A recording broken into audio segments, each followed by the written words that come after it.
नमस्कार बच्चों, इस YouTube चैनल पर राजेश सर आपका स्वागत करते हैं। आज अपन 12th एग्रीकल्चर केमिस्ट्री के चैप्टर 6 के प्रैक्टिस टेस्ट पेपर की बात करेंगे। ये प्रैक्टिस टेस्ट पेपर 5वां है जो अपन बात करेंगे। तो इसमें कुछ इंपॉर्टेंट प्रश्न हैं इस चैप्टर से संबंधित जो बोर्ड परीक्षा में पूछे जा सकते हैं। बहुत ही इंपॉर्टेंट प्रश्न हैं, आप इनकी प्रैक्टिस कीजिए। तो देखते हैं कौन कौन से प्रश्न हैं। पहला प्रश्न है, जीवांश पदार्थ किस प्रकार मृदा को अम्लीय बनाते हैं।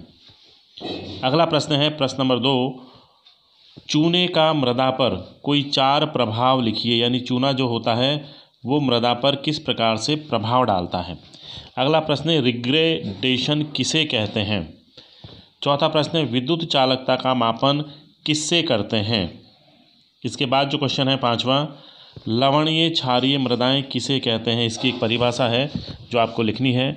जिप्सम की शुद्धता और महीनता कितनी होनी चाहिए, इसके कुछ पैरामीटर हैं जो आपको लिखना है। इसके आंसर की मैं आपको बाद में प्रोवाइड कराऊंगा जब आप अपने आंसरों को इससे टैली कर सकते हैं। अगला प्रश्न है, कृषि में प्रयुक्त पाइराइट में कितने प्रतिशत सल्फर पाई जाती है। सल्फर की मात्रा कितनी होती है कृषि में प्रयुक्त होने वाले पाइराइट की बात कर रहे हैं अपन।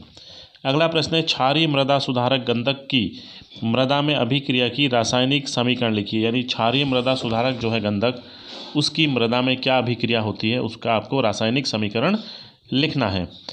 प्रश्न नंबर 9 है, पाइराइट की मात्रा की गणना किस सूत्र से करते हैं।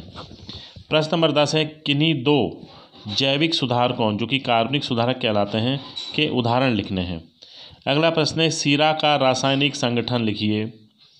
प्रश्न नंबर 12 है, क्षारीय मृदा के उपचार हेतु प्रयुक्त खरपतवार का नाम लिखिए। यानी एक ऐसी खरपतवार है जो क्षारीय मृदाओं के सुधारने में काम में ली जाती है, आपको उसका नाम लिखना है। प्रश्न नंबर 13 है, ESP के आधार पर अति संवेदनशील तथा अति सहिष्णु फसलों के उदाहरण लिखिए। प्रश्न नंबर 14, विद्युत चालकता के आधार पर सिंचाई जल का वर्गीकरण कीजिए। यानी विद्युत चालकता के आधार पर आपको सिंचाई जल का वर्गीकरण करना है, इस बात का ध्यान रखें। विद्युत चालकता के आधार पर पूछा गया है। प्रश्न नंबर 15 है, लवणीय मृदा पर अपनाए जाने वाले कोई 2 फसल चक्रों को बताइए। यानी ऐसे फसल चक्र जो लवणीय मृदा पर अपनाए जाते हैं जिससे उसके प्रभाव को कम किया जा सके। अगला क्वेश्चन है, SAR तथा RSC का सूत्र लिखिए। प्रश्न नंबर 70 है, RSC के आधार पर सिंचाई जल का वर्गीकरण कीजिए। RSC के आधार पर अपन को सिंचाई जल का वर्गीकरण करना है। अगला प्रश्न इंपॉर्टेंट बच्चों, बुझे हुए चूने का रासायनिक सूत्र लिखिए। पूछ लिया जाता है कई बार एग्जाम में। पाइराइट का रासायनिक सूत्र लिखिए। तो कुछ रासायनिक फॉर्मूले भी पूछे जा सकते हैं। अगला प्रश्न है, सिंचाई जल के लिए प्रयुक्त जल का RSC का मान कितना होना चाहिए। अगला प्रश्न, सोडियम अधिशोषण अनुपात जिसे अपन कहते हैं SAR, सोडियम एड्जॉर्बेंट रेशियो जो होता है, के आधार पर सिंचाई जल का वर्गीकरण कीजिए। इस आधार पर अपन को सिंचाई जल का वर्गीकरण करना है। ये कुछ इंपॉर्टेंट प्रश्न है बच्चों जो बोर्ड एग्जाम में आ सकते हैं, आप इसकी प्रैक्टिस कीजिए।